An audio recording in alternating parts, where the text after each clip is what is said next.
The purpose of today's lab is to find the magnetic field strength of a horseshoe magnet, a little U-shaped magnet.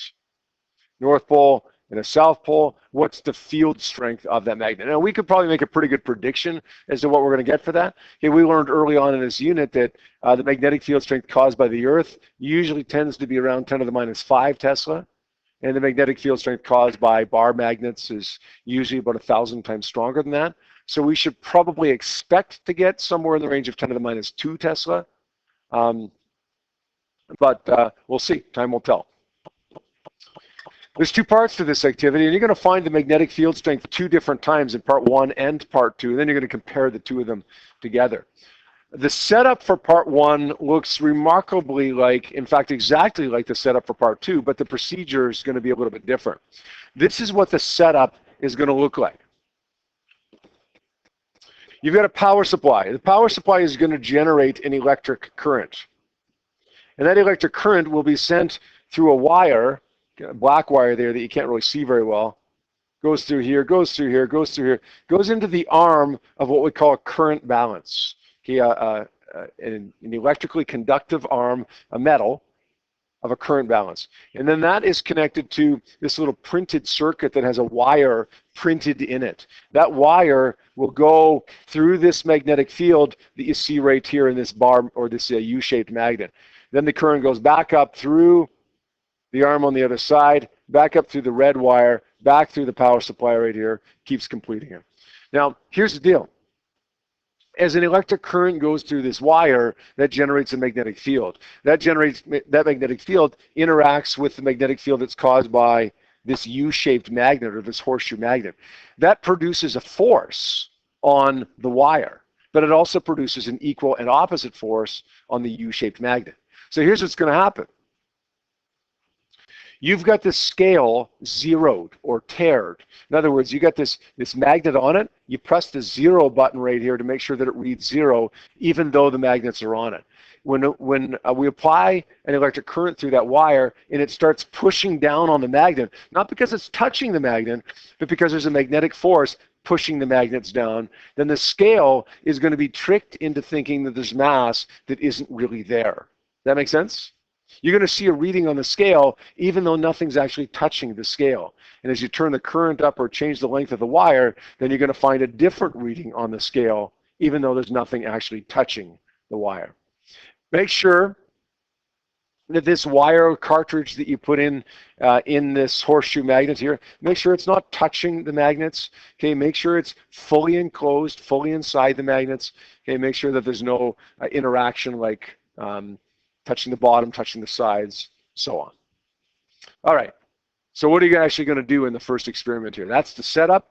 Okay, the first thing we're actually going to do once we have it set up is make sure that that cartridge literally goes in between the 2 sides of the horseshoe magnet. In other words, put it in the center of the magnetic field. Make sure that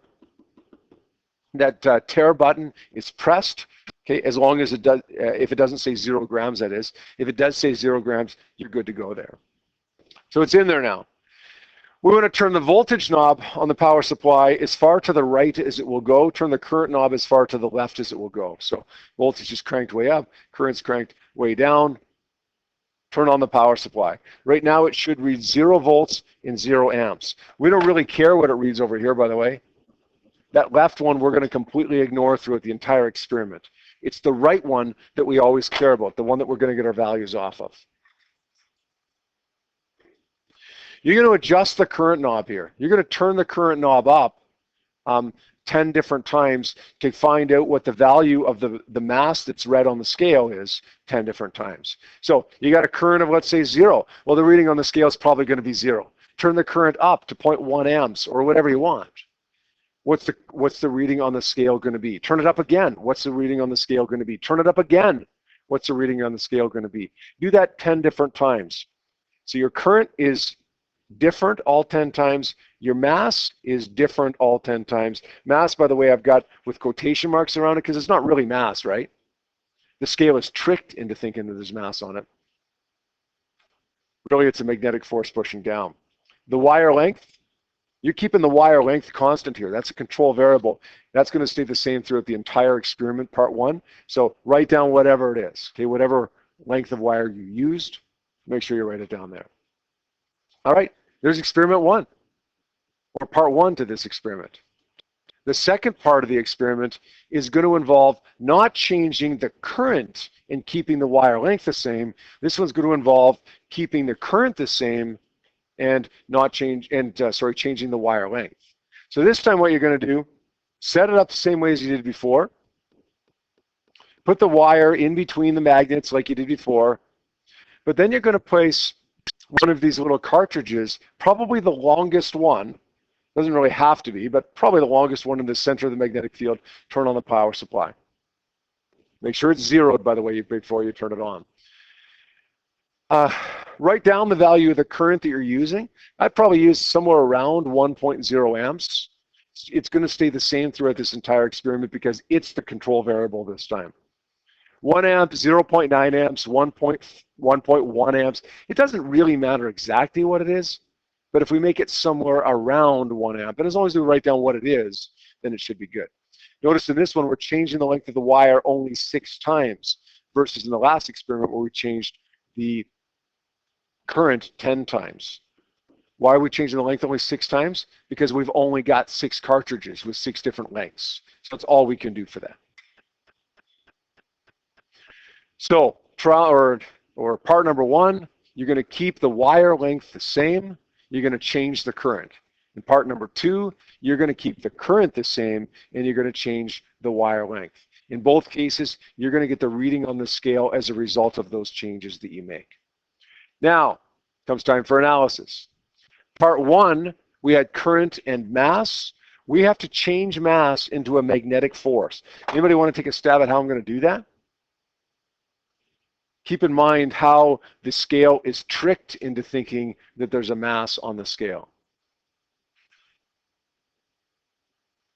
Yep. No. Close. The magnetic force is going to be found by saying m times g. It's the force of gravity, right?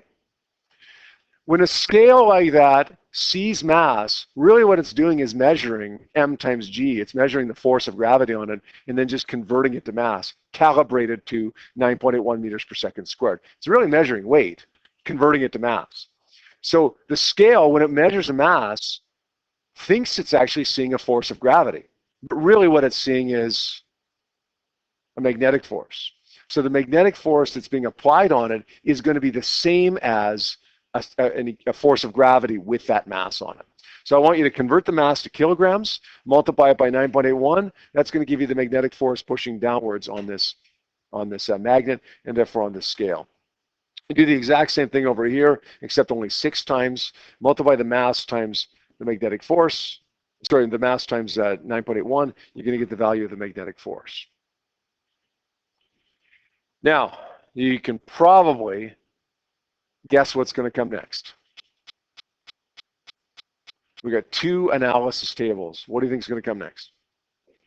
What do we always do when we have a table? Graph it. Yeah, in fact, we're going to plot 2 graphs. The first graph is going to relate to experiment number 1. The second graph is going to relate to experiment number 2. The first graph is going to be magnetic force versus current. It's going to look something like this. Force versus current. That should give you something that's really close to a straight line.